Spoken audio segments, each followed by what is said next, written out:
We were sent this rotating sunglass display. It's super cool, it's nice and sturdy, and my girls keep it in their bedroom, so they have some fun gadgets on it. Show us how it works.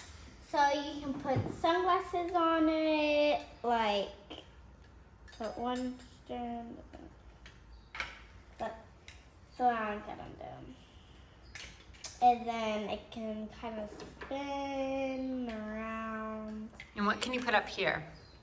You can put like gadgets and things, you know how we already put a little bit of some stuff like lip gloss, little bracelets, little flower things. You can put that up there. And does it make your room cleaner so that you don't have all kinds of cases and sunglasses all over the place? So you don't have to like open the cases and grab them out and like, yeah.